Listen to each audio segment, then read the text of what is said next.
ਆਸ ਤੇ ਸਾਧ ਸੰਗਤ ਅੱਜ ਆਪਾਂ ਇਤਿਹਾਸ ਵੀ ਆਪ ਜੀ ਨਾਲ ਸਾਂਝਾ ਕਰਨਾ ਹੈ।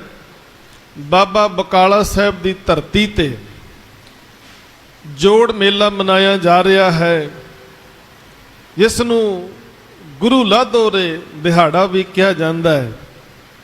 ਉਹ ਦਿਹਾੜਾ ਜਿਸ ਦਿਨ ਭਾਈ ਮੱਖਣ ਸ਼ਾਹ ਜੀ ਨੇ ਗੁਰੂ ਤੇਗ ਬਹਾਦਰ ਸਾਹਿਬ ਮਹਾਰਾਜ ਨੂੰ ਗੁਰੂ ਦੇ ਰੂਪ ਦੇ ਵਿੱਚ ਦੁਨੀਆ ਦੇ ਸਾਹਮਣੇ ਪ੍ਰਗਟ ਕੀਤਾ, ਉਹ ਪਾਵਨ ਦਿਹਾੜਾ ਵੀ ਮਨਾਇਆ ਜਾ ਰਿਹਾ ਹੈ। ਸੋ ਗੁਰੂ ਹਰਕ੍ਰਿਸ਼ਨ ਸਾਹਿਬ ਮਹਾਰਾਜ ਜਿਸ ਵਕਤ ਦਿੱਲੀ ਆਏ, ਦਿੱਲੀ ਦੀ ਧਰਤੀ ਤੇ ਮਹਾਰਾਜ ਨੇ ਸੰਗਤਾਂ ਦੇ ਕਸ਼ਟ ਨਿਵਾਰੇ, ਸਭਨਾਂ ਦੇ ਉੱਪਰ ਕਿਰਪਾ ਕਰ ਦਿੱਤੀ, ਦੁੱਖਾਂ ਰੋਗਾਂ ਨੂੰ ਹਰ ਲਿਆ। ਤੇ ਮਹਾਰਾਜ ਇਸੇ ਹੀ ਪਾਵਨ ਧਰਤੀ ਤੇ ਜੋਤੀ ਜੋਤ ਸਮਾਉਂਦੇ ਨੇ ਦਿੱਲੀ ਵਿਖੇ। ਹੁਣ ਜੋਤੀ ਜੋਤ ਸਮਾਉਣ ਤੋਂ ਪਹਿਲਾਂ ਜਿਸ ਵੇਲੇ ਮਹਾਰਾਜ ਨੇ ਸੰਗਤ ਨੂੰ ਹੁਕਮ ਕੀਤਾ, ਭਾਈ ਸਾਡਾ ਹੁਣ ਜੋਤੀ ਜੋਤ ਸਮਾਉਣ ਦਾ ਸਮਾਂ ਆ ਗਿਆ, ਸੰਗਤ ਦੇ ਨਾਲ ਆਖਰੀ ਬਚਨ ਮਹਾਰਾਜ ਨੇ ਸਾਂਝੇ ਕੀਤੇ। ਸੰਗਤ ਨੇ ਬੇਨਤੀ ਕੀਤੀ, ਮਹਾਰਾਜ ਹੁਣ ਸਮੁੱਚੀ ਸਿੱਖ ਸੰਗਤ ਨੂੰ ਆਪ ਕਿਰਪਾ ਕਰੋ, ਇਹ ਦੱਸੋ ਕਿ ਆਪ ਜੀ ਹੁਣ ਅੱਗੇ ਕਿਸ ਨੂੰ ਗੁਰਿਆਈ ਦੀ ਬਖਸ਼ਿਸ਼ ਕਰਕੇ ਜਾ ਰਹੇ ਹੋ? ਕੌਣ ਹੁਣ ਗੁਰੂ ਹੋਵੇਗਾ ਜਿਸ ਦੇ ਲੜ ਸਮੁੱਚੀ ਸੰਗਤ ਲੱਗੇਗੀ?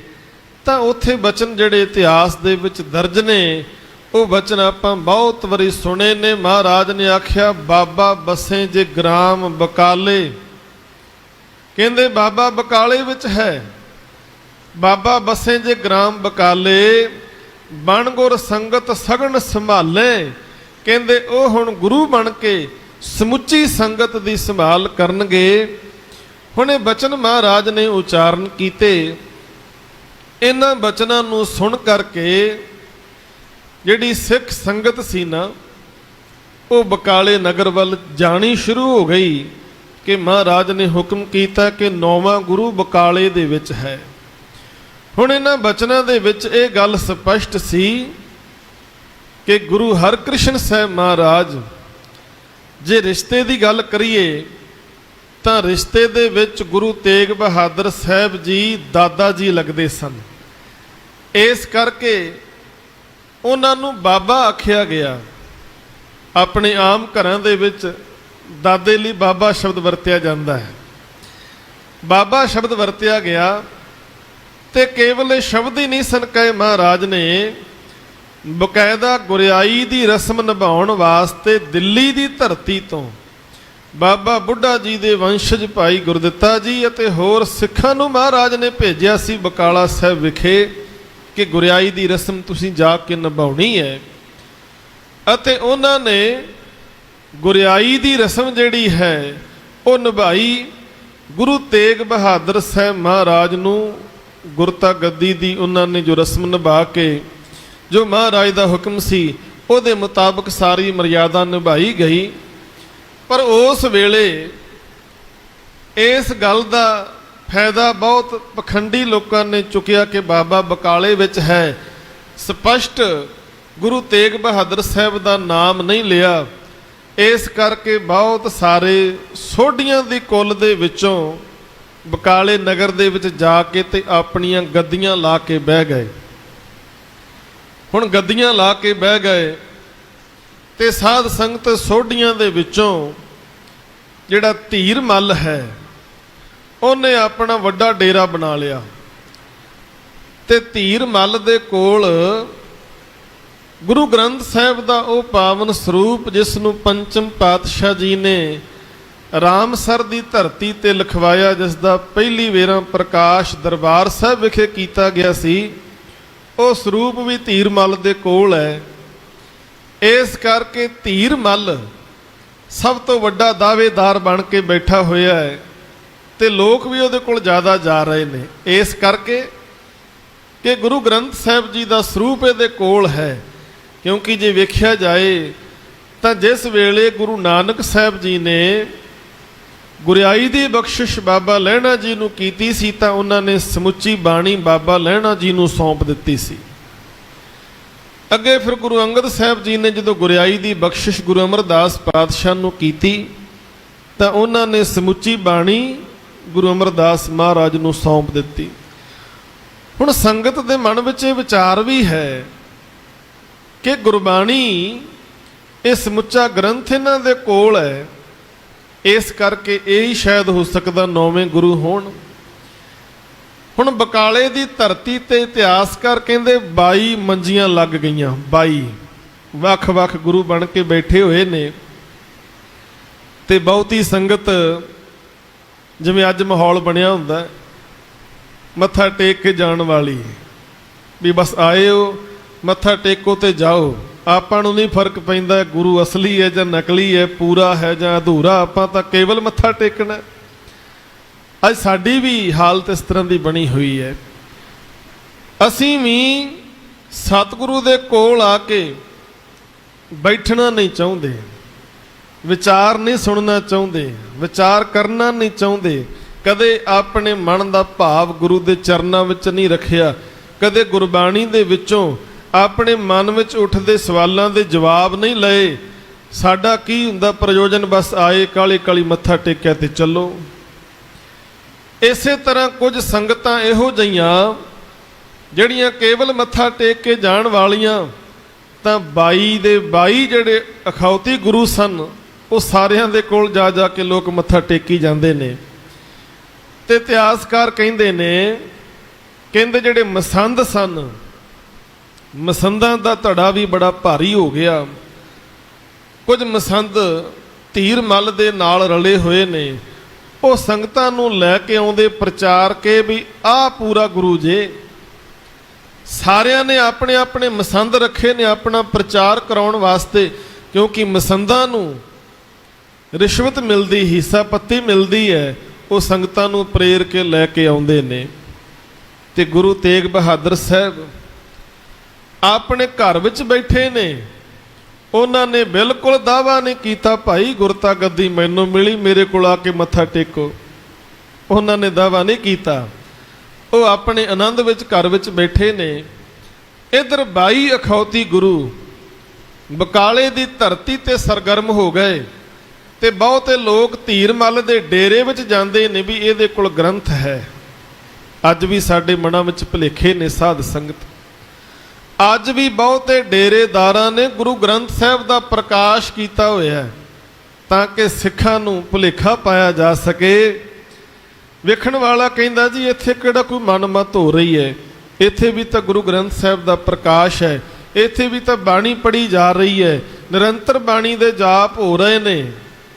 ਤੇ ਜਦੋਂ ਸੰਗਤਾਂ ਉਸ ਅਸਥਾਨ ਨਾਲ ਜੁੜ ਜਾਂਦੀਆਂ ਨੇ, ਹੌਲੀ ਹੌਲੀ ਗੁਰੂ ਨੂੰ ਪਾਸੇ ਕਰ ਦਿੱਤਾ ਜਾਂਦਾ ਹੈ ਤੇ ਕੋਈ ਦੇਹਧਾਰੀ ਆਪ ਗੁਰੂ ਬਣ ਕੇ ਬਹਿ ਜਾਂਦਾ ਹੈ। ਬਹੁਤੇ ਡੇਰਿਆਂ ਦੀ ਇਹੋ ਸੱਚਾਈ ਹੈ ਸਾਧ ਸੰਗਤ। ਇੱਕ ਆਮ ਇਨਸਾਨ, ਭਲਾ ਇਨਸਾਨ, ਉਹ ਪੰਛੀਆਂ ਨੂੰ ਚੋਗਾ ਪਾਉਂਦਾ ਹੈ ਤੇ ਇੱਕ ਸ਼ਿਕਾਰੀ ਵੀ ਚੋਗਾ ਪਾਉਂਦਾ ਪੰਛੀਆਂ ਨੂੰ, ਪਰ ਦੋਨਾਂ ਦੇ ਚੋਗਾ ਪਾਉਣ ਵਿੱਚ ਬੜਾ ਫਰਕ ਹੈ।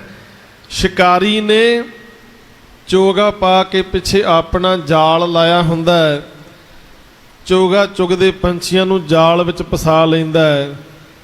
ਤੇ ਮੁਆਫ ਕਰਨਾ, ਬਹੁਤੇ ਡੇਰੇਦਾਰਾਂ ਨੇ ਵੀ ਗੁਰੂ ਗ੍ਰੰਥ ਸਾਹਿਬ ਦਾ ਪ੍ਰਕਾਸ਼ ਇਉਂ ਕੀਤਾ ਜਿਵੇਂ ਸ਼ਿਕਾਰੀ ਨੇ ਚੋਗਾ ਪਾਇਆ ਹੋਵੇ, ਵੀ ਭੋਲੇ ਸਿੱਖ ਆ ਕੇ ਫਸ ਜਾਣਗੇ, ਫਿਰ ਮੈਂ ਆਪਣਾ ਦੇਹਧਾਰੀ ਡੰਮ ਚਲਾਵਾਂਗਾ। ਇਹ ਅੱਜ ਦੀ ਸੱਚਾਈ ਹੈ।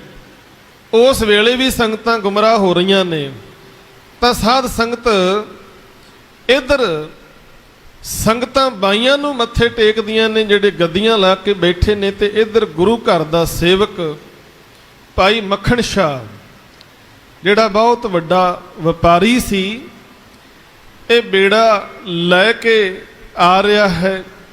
ਜੇਲਮ ਦਾ ਇਲਾਕਾ ਟਿੰਬਰੂ ਨਾਮ ਦੇ ਦਰਿਆ ਦੇ ਵਿੱਚ ਕਹਿੰਦੇ ਜਗ੍ਹਾ ਦੇ ਇਹਦਾ ਬੇੜਾ ਜਿਹੜਾ ਹੈ ਫਸ ਗਿਆ। ਜਦੋਂ ਬੇੜਾ ਫਸ ਗਿਆ, ਇਹਦੇ ਜਿਹੜੇ ਮਲਾਹ ਸਨ, ਬੇੜੇ ਦੇ ਚਾਲਕ ਸਨ, ਇਹਦੇ ਨੌਕਰ ਚਾਕਰ ਸਨ, ਸਾਰਿਆਂ ਨੇ ਬੜਾ ਜ਼ੋਰ ਲਾਇਆ, ਪਰ ਬੇੜਾ ਸਾਧ ਸੰਗਤ ਫਸਿਆ ਹੋਇਆ ਹੈ। बेड़ा निकल नहीं रहा, बेड़ा कंढे नहीं लग रहा। सारिਆਂ ने जोर ला लिया, सारिਆਂ ਦੇ हथ खड़े हो गए। आके कहन लगे मक्खन शाह नूं, शाह जी असीं बड़ा यतन कीता पर बेड़ा फसिया होया निकल नहीं रहा, कंढे नहीं लग रहा, हुण की करिए, साडा ते कोई चारा नहीं चल रहा। तां उस वेले भाई मक्खन शाह कहन लगे घबराउण दी लोड़ नहीं। इतिहासकार कहते ने मक्खन शाह ने बेड़े दे विच बैठ के जपजी साहिब दा पाठ कीता अते गुरु तेग बहादुर साहब महाराज दा नाम नहीं जानदे हो, पर उन्हां नूं इह पता है कि 8वें पातशाह ने गुरियाई 9वें पातशाह नूं दित्ती है। 9वें पातशाह दे चरनां दा ध्यान धर के अरदास कीती, बिखड़े दाओ लंघावे मेरा सतगुर, सुख सहज सेती कर जाते। महाराज आप औखे बिखड़े पैंडियां दे विचों आप राखी करन वाले हो, कृपा करो ये बेड़ा बन्ने लग जाए ते मैं आप दे चरनां विच आवांगा। दसवंध दी भेटा 500 मोहर आके महाराज आप दे चरनां विच भेंट करांगा। कहंदे गुरु दी कला वरती, अरदास प्रवान हो गई। जिवें आपां शब्द पढ़दे हैं ना, सच्चा अर्ज सच्ची अरदास, मैली खसम सुने शाबास। कहंदे अरदास प्रवान होई, बेड़ा कंढे लग गया ते मक्खन शाह अपने साथियों नूं कहंदा बाकी दे काम सारे बाद विच करांगे, पहला गुरु दा शुकराना करके आईए जिहदी किरपा नाल बेड़ा बन्ने लग्या है। अज साडे जीवन दे विच इहो ही घाट है, असीं अरदासां करदे दातां भी मिल जांदियां पर जदों शुकराना करन दा टाइम ही नहीं साडे कोल हुंदा। अरदास कीती घर विच महाराज औलाद नहीं, गुरु ने मेहर कर दित्ती, औलाद दी बख्शिश कीती है, पुत्र होया धी होई, घर दे विच नियाणे विआहण वाले हो गए ने, अजे तक गुरु कोल आके शुकराना नहीं कीता इहने, अजे तक शुकराना नहीं कीता। पर मक्खन शाह कहंदा जी बाकी दे काम बाद विच, पहला जाके शुकराना करिए। पहुंच गया दसवंध दी भेटा लैके बकाला साहब, की वेखिया 22 मंजियां लगियां होईयां। कहंदा किवें पता करां इन्हां विचों असली गुरु कौन है, पूरा गुरु कौन है।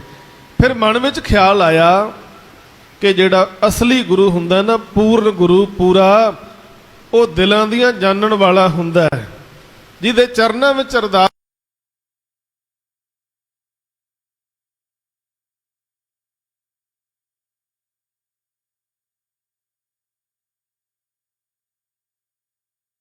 ਉਹ सतगुरु दिलां दियां जानण वाला। ते कहंदा मैं ते 500 मोहरां भेटा करनियां सन। कहंदा हुण इन्हां सारियां नूं परखण वास्ते कहंदे 2-2 मोहरां सारियां दे अगे धर रिहा है। कहंदा जिहड़ा पूरा गुरु होवेगा अपने आप 200 मोहरां मंग लएगा, आपे अपनी भेटा लै लवेगा।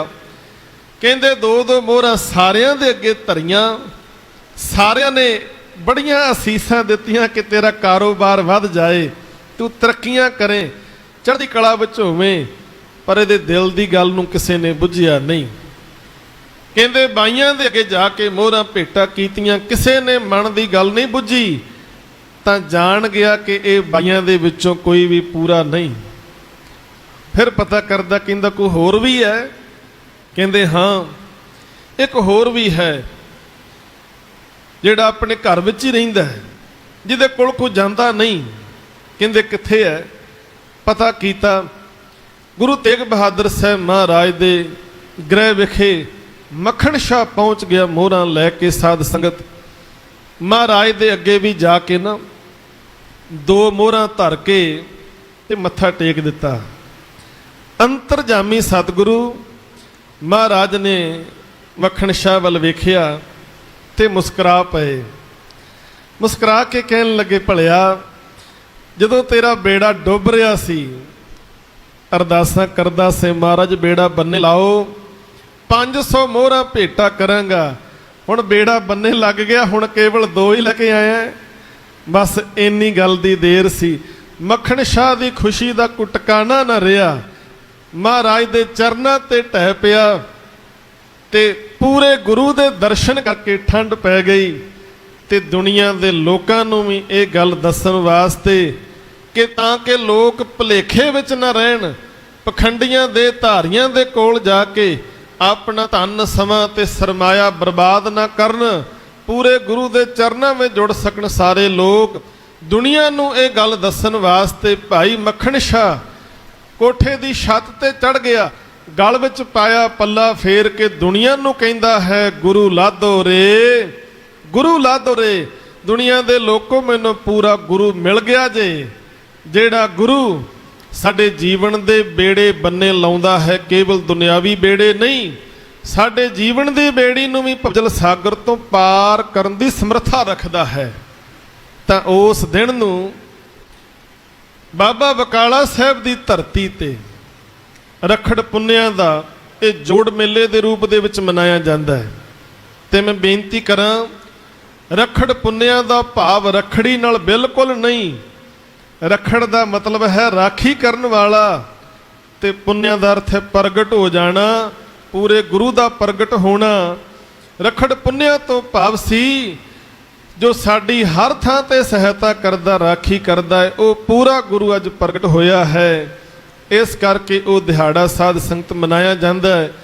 ਭਾਈ ਮੱਖਣ ਸ਼ਾਹ ਨੇ ਗੁਰੂ ਲਾਧੋ ਦਾ ਜਦੋਂ ਹੋਕਾ ਮਾਰਿਆ ਨਾ, ਤੇ ਸਾਰੀਆਂ ਸੰਗਤਾਂ ਗੁਰੂ ਤੇਗ ਬਹਾਦਰ ਸਾਹਿਬ ਮਹਾਰਾਜ ਦੇ ਚਰਨਾਂ ਵਿੱਚ ਆ ਗਈਆਂ।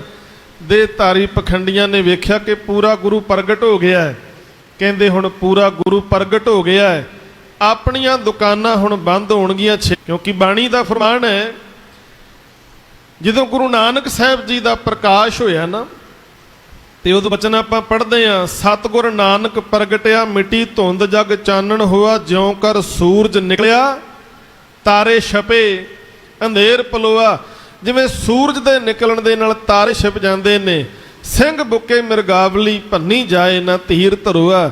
ਜਿਵੇਂ ਬੱਬਰ ਸ਼ੇਰ ਦੀ ਦਹਾੜ ਸੁਣ ਕੇ ਹਿਰਨਾਂ ਦੀਆਂ ਡਾਰਾਂ ਭੱਜ ਜਾਂਦੀਆਂ ਨੇ, ਉਹਨਾਂ ਨੂੰ ਥਾਂ ਨਹੀਂ ਲੱਭਦੀ ਭੱਜਣ ਨੂੰ। ਇਸੇ ਤਰ੍ਹਾਂ ਪੂਰਾ ਗੁਰੂ ਜਦੋਂ ਪ੍ਰਗਟ ਹੋਇਆ, ਸਾਧ ਸੰਗਤ ਜਿਹੜੇ ਅਖੌਤੀ ਗੁਰੂ ਬਣ ਕੇ ਬੈਠੇ ਸਨ, ਉਹਨਾਂ ਨੂੰ ਭਜਦਿਆਂ ਨੂੰ ਰਾਹ ਨਾ ਲੱਭਾ। ਸੋ ਮੱਖਣ ਸ਼ਾਹ ਨੇ ਪੂਰੇ ਗੁਰੂ ਨੂੰ ਜਾਣਿਆ ਅਤੇ ਦੁਨੀਆ ਦੇ ਵਿੱਚ ਪ੍ਰਗਟ ਕੀਤਾ।